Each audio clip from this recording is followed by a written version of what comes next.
My name is Isla, 32 years old, living in Phoenix, Arizona. 6 years ago I met Logan at a local art fair. He was standing by an oil painting booth, passionately talking about his dream of becoming a millionaire artist. His eyes glowing with excitement.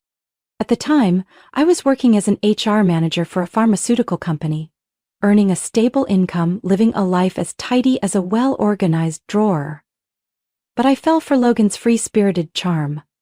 I used to think maybe I needed someone like him to break the monotony of my well-ordered world.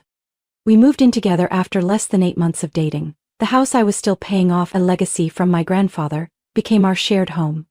But for the next 6 years, I was the only one financially holding that roof over our heads. I'm not exaggerating. Every penny of the mortgage, every electric and water bill, every meal, every car repair or tire replacement, I paid for it all. Logan once had a full-time job in retail but quit after 3 months because he couldn't stand the dull routine of a 9-to-5. Since then, he threw himself into every breakthrough opportunity, launching a YouTube channel about street food despite not knowing how to cook, then live streaming games though no one watched, then diving into NFTs, convinced he was catching the next big wave. The last time, he lost nearly $3,000 in a single week investing in a coin called Lunar Corgi. I had burned out more than once but kept pushing through. Logan always had a way of saying things that softened me. "Just believe in me a little longer," he'd say, gripping my hand. And I did believe. I believed this time would be different. That the man I loved would finally find his path. But as the years passed, what I got was a boyfriend glued to his computer screen, wearing headphones like he was on a national mission, while I got off work at 6 p.m. and stopped by the grocery store to pick up dinner. He forgot anniversaries, but could name every update to some online game. He couldn't boil noodles, but could talk non-stop for 3 hours about the financial model of the metaverse. When friends asked why I stayed, I forced a smile and said something about patience. The truth? I was just scared to admit I'd given up on hope. But deep down, I knew I was lying to myself. I didn't love the Logan he had become. I loved the idea of the man I hoped he would grow into. One time, I suggested he take on a part-time job, just to help out with gas money or breakfast groceries. He scoffed. "Isla, do you know anyone who got rich working part-time?" I stayed quiet. I was starting to fear myself, afraid that I had gotten used to being undervalued. Used to carrying the weight of this relationship like a failing business I refused to let go because I'd already invested too much. I never asked him to be a CEO.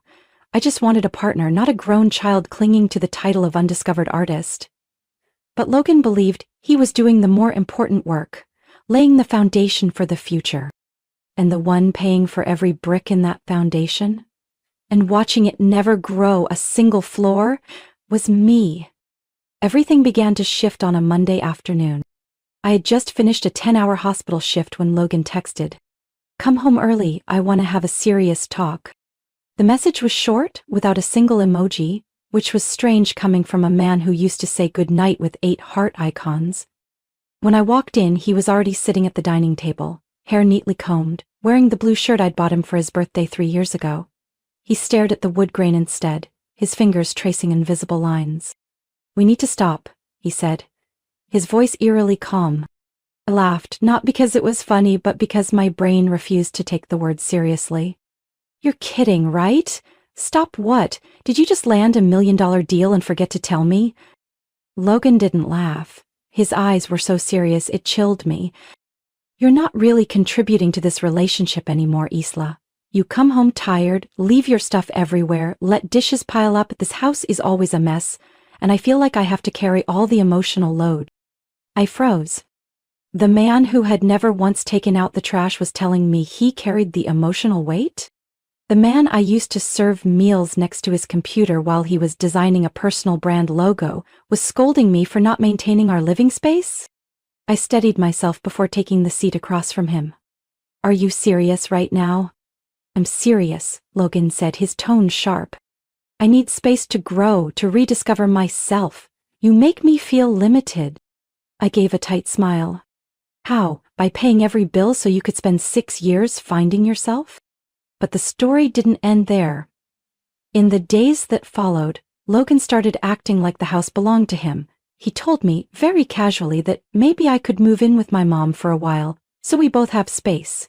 He even suggested, or you could rent a studio in Tempe, it's closer to your job anyway.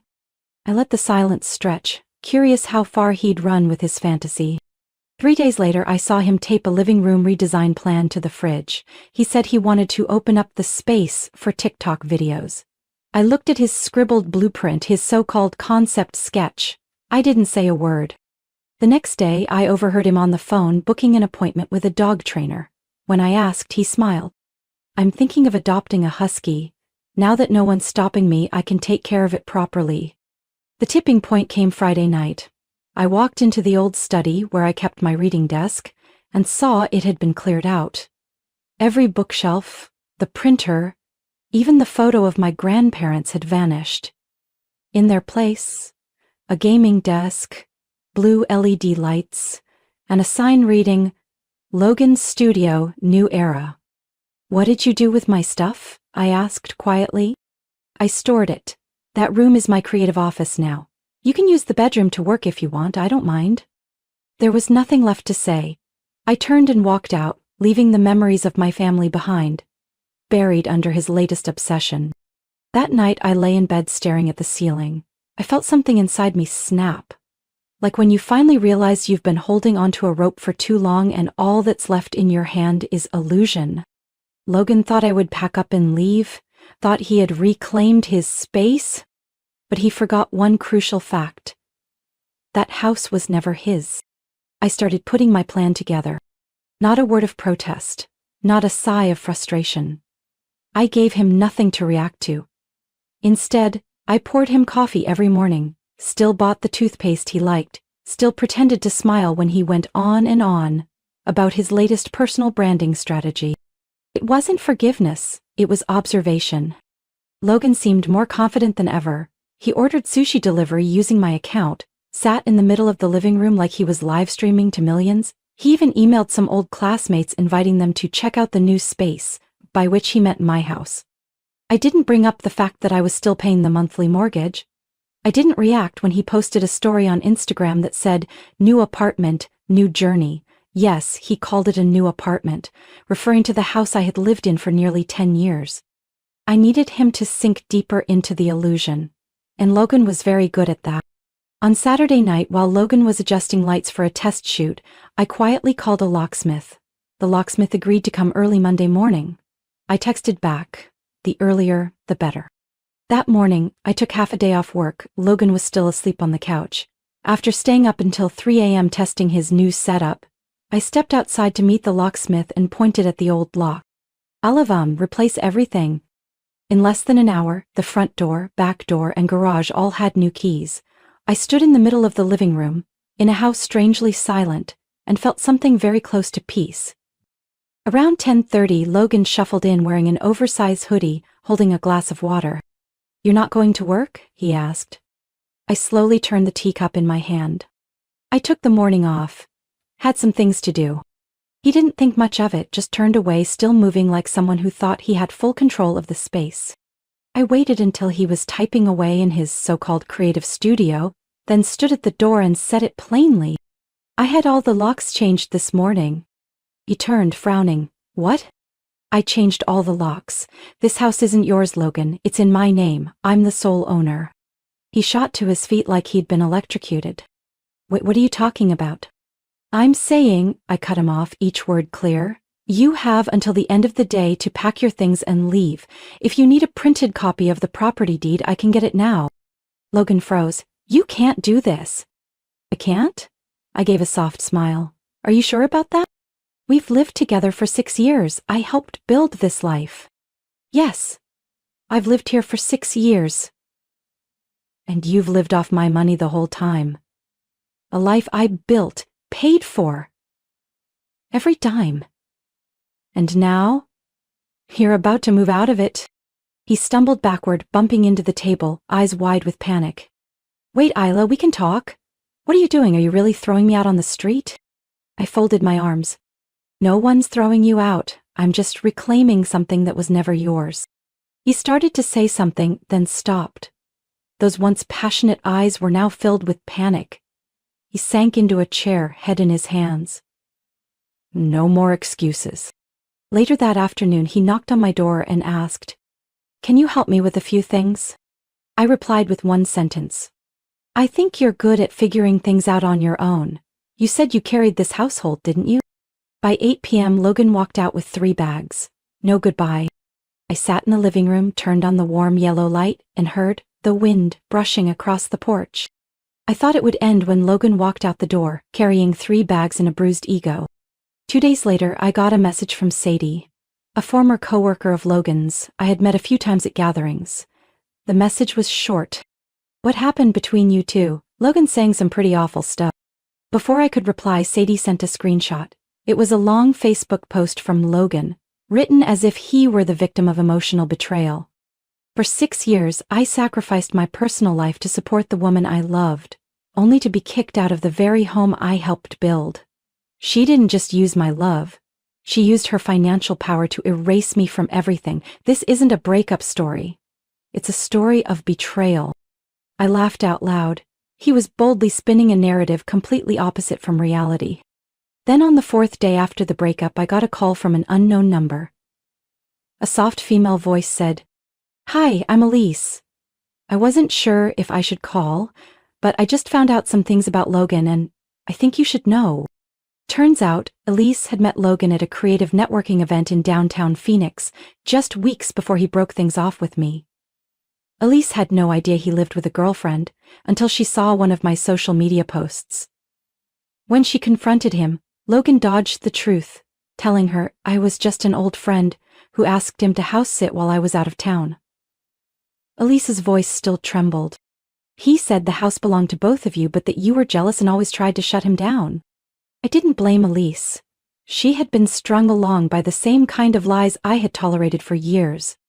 A few days later, I heard she cut off contact. And then, like clockwork, Logan reappeared online, this time posting from a coffee shop with the caption, "Starting over, stronger, clearer, no more being controlled." That last line nearly made me spit out my coffee.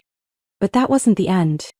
Mutual friends who had stayed silent began reaching out, not out of concern for me, but because they'd heard several different versions of the story from Logan. To some, he was the kind-hearted guy who got dumped for no reason. To others, he was a business partner tricked into signing away his rights. One person told me Logan claimed I had secretly changed the name on the deed behind his back, when in fact I'd been the sole owner since day one. One of my close friends, Michael, had grown tired of the rumors, so he asked Logan directly at a group hangout. He later told me the exchange word for word. "Logan, the house was in Isla's name from the start. You never paid a dime. Why are you making it sound like something was stolen from you?" Logan laughed and shrugged. "You think those things are invisible? I invested time, emotions. No one understands the effort I put in." Michael simply looked at him and replied, "Adults invest with actions, not words."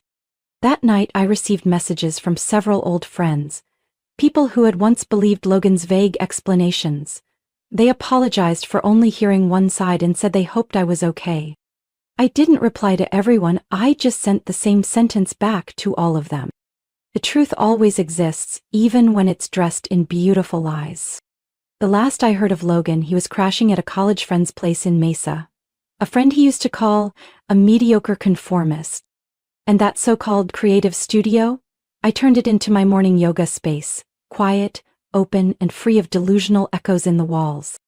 I used to think I wasn't someone who liked making noise, but when silence is used to distort the truth, I knew it was time to speak up. That morning, I sat in front of my laptop with a cup of coffee and a thick folder. I wasn't angry, wasn't bitter. I just felt it was necessary to clarify things, once, firmly, and with facts. I created a Facebook group chat and added nearly 20 mutual acquaintances. From Logan's friends who had heard he'd been kicked out to a few of his relatives I knew still had a soft spot for me. After typing a brief intro, I started attaching each item. A photo of the house deed showing only my name, signed in January of 2015, 3 months before Logan moved in. 6 years worth of utility bills. Electric, water, internet, all under my name. Not a single payment from Logan's account. The photos of car contracts, insurance, and even the receipt for the new refrigerator I bought last year, every cost covered by me. A short video clip from our home security camera where Logan once joked, "Living in my girlfriend's house, peak minimalist lifestyle." I ended the message with this: "I'm not here to argue. I'm not blaming or insulting anyone. I just want to clarify, because I won't let someone rewrite my story with fiction." The message sent. Within 5 minutes, the replies flooded in. Some reacted with the shocked emoji. A few of Logan's old friends immediately left the group, probably out of embarrassment. But most messaged me privately, expressing their surprise. One of them, Marcus, Logan's best friend from college, wrote, "I really didn't know it was like this. Thanks for showing the full picture." I closed the screen, not reading more. Next on the list, clearing out the clutter. When Logan left, he had abandoned a lot of things, from his gaming chair and headphones to the electronic drum set he bought during his "I'm gonna be a musician" phase. I called a local charity that supports students and young adults starting out on their own. Within 2 hours, a volunteer team showed up at my house. I handed over each item with a quiet sense of relief. As they carried the last gaming chair out to the van, I simply said, "That one saw a lot of use, but it never produced anything that lasted. Hopefully, the next person does better with it." That afternoon, I dug through my old email and found the contact info for Logan's parents, Richard and Kathleen Morgan. They were in their 60s, living in Flagstaff. I'd met them a few times. They were kind, polite, and unwavering in their belief in their son. I wrote them a respectful letter, not a rant, not a takedown, just a summary of the truth, along with a few supporting documents. At the end of the letter, I wrote, "I know you once believed Logan was just trying to find his way. I believe that too, but sometimes silence enables the wrong story to grow. I don't want to end this with resentment, but I also won't let someone turn me into a background character in my own life." There was no expectation. Still, 2 days later, an email from Mrs. Kathleen arrived. "You don't owe us an explanation, but I thank you for offering one. Logan used to be a good kid, but we've been too lenient. I won't make excuses for him anymore. Thank you for holding on to your kindness even when everything went too far. Wishing you peace, you deserve it." I read that line, "You don't owe us an explanation," over and over. And I realized maybe, finally, I had just paid back a debt. To myself. A week after our mutual friends quietly stopped joining Logan's online hangouts, tired of hearing his twisted retellings, I got a phone call from Nora, my older sister who lives in Santa Fe and doesn't fall for nonsense easily. "I shall leave. You won't believe this, but Logan just texted me asking for money." I set my pen down. "How much?" $3,000. He said he was being wrongfully removed from his home due to a technicality and needed money for a lawyer to fight for justice. I gripped the phone. "And what did you do?" Nora exhaled. "I didn't say no, but before transferring anything, I asked him to sign a loan agreement with clear repayment terms and submit his vehicle title as collateral. I even had a lawyer friend notarize it." I couldn't help but smile. Logan might have fooled people's emotions, but not a financial strategist like my sister. "He actually signed it?" I asked, still in disbelief. "I think he's desperate," my sister said. When I asked for his car registration as collateral, he sent it within 5 minutes. Something inside me sank. Logan hadn't come to any realization. He was just scrambling to hold on to the last scraps of his illusion. But he didn't stop there. 2 days later, Sadie, the one who had first sent me the screenshot of Logan's Facebook post, messaged me again. He just launched a GoFundMe campaign.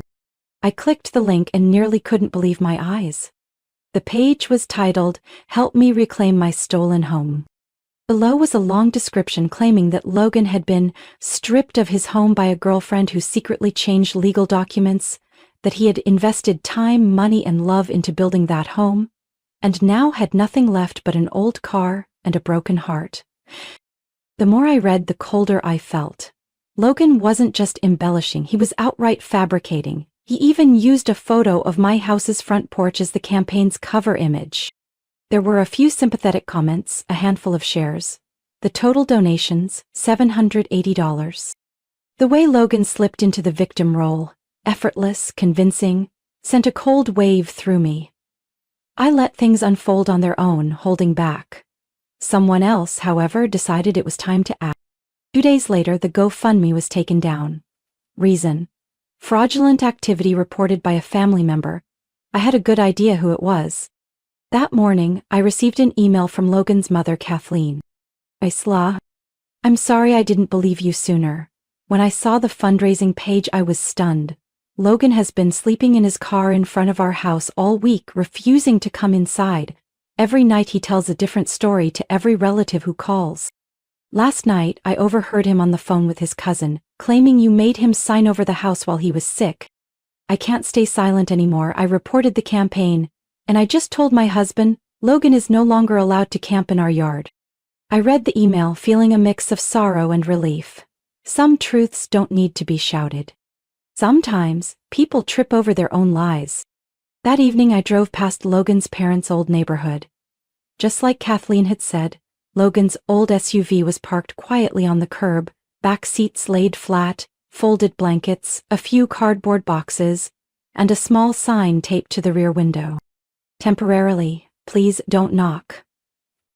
I drove past without slowing down. Like watching a man disappear into a path only he could justify. I saw Mrs. Kathleen again, one Sunday morning at a small cafe near Tempe's main square. She picked an outdoor table under a citrus tree like she wanted everything to be out in the open now. She looked older, but her eyes no longer held that uncertain edge I remembered. When I arrived, she stood and gave me a gentle hug, then sat without small talk. Isla, she began. I'm not here to defend my son, I'm here to apologize, truly. I stayed quiet, not from anger but because some apologies deserve silence to stay whole. You know, she continued. Last week, Logan was still sleeping in his car, right in front of our lawn. My husband let it happen and I just watched from the window. Every morning he'd leave, then return with a new story. Someone was investing in his latest idea. A lawyer was preparing paperwork to reclaim the house. A new girlfriend was coming to pick him up. I looked at her, tilting my head. Did you believe him? She let out a quiet, sad laugh. At first I wasn't sure, but on Wednesday I overheard him call his aunt, my sister-in-law, and say you forced him to sign over the house while he was mentally unstable. I bit my lip but said nothing. That was the moment, she said. I walked outside, opened the car door, and handed him an envelope. Inside was a handwritten letter stating that from that day forward we were changing the locks, disconnecting all Wi-Fi, electricity, and water access, and that he had 72 hours to move in with Uncle Rob, who already had a job waiting for him at the wood shop. I was stunned. Logan agreed? She nodded, eyes fixed on her cooling tea. Not because he wanted to work, but because he had nowhere else left to go. Then she reached into her bag and pulled out an old photo album. The leather cover was scuffed, the corners worn thin. This, she said, placing it on the table. I think you should have it. I hesitated. Are you sure? It's full of the moments Logan once had, before grand dreams started blinding him to reality. His 25th birthday. You baked the cake. The day you both moved in together. I still remember. It rained that day. But you two were laughing like sunshine in June. I flipped through the pages. Logan in a wrinkled button-up shirt hugging the neighbor's dog. Logan beside me at a Christmas party, holding a mug of cocoa I had made. Logan at his laptop. When I thought he was writing a YouTube script, but he was just gaming. I kept these, she said, her voice lowering, not to preserve sadness, but to remember that people can have beautiful pasts and still choose to leave them behind. I turned toward her. Do you still hope he'll change? It took her a few seconds, but then she slowly shook her head. I only hope he won't hurt anyone else again. We sat in silence for a while. The drip of coffee, the crunch of dry leaves beneath passing feet, it all filled the quiet between two women who had once believed in the same man, in different ways. When we stood to part, she hugged me again, this time tighter. Thank you for giving him a chance. And thank you for showing us the limits of love. That night, when I placed the album on the bookshelf in my home office, the room that once was Logan's creative studio, it felt like a weight lifted off my chest. At last, the truth had been seen. And I, after everything, still had myself intact and strong enough to begin a new chapter. In real life, there are people like Isla, quietly carrying, believing, giving everything they have, only to be pushed out of the very life they helped build. But it's in those moments of rejection that they rediscover their true worth. Isla's story isn't just a wake-up call for anyone being taken advantage of in the name of love. It's a reminder, kindness is not the same as submission. And when the truth comes to light, the one who was dismissed often walks away with the deepest peace. What do you think of Isla's decision and how she handled Logan? Share your thoughts in the comments below. Don't forget to follow the channel for more heartfelt stories about love, family, and growing up.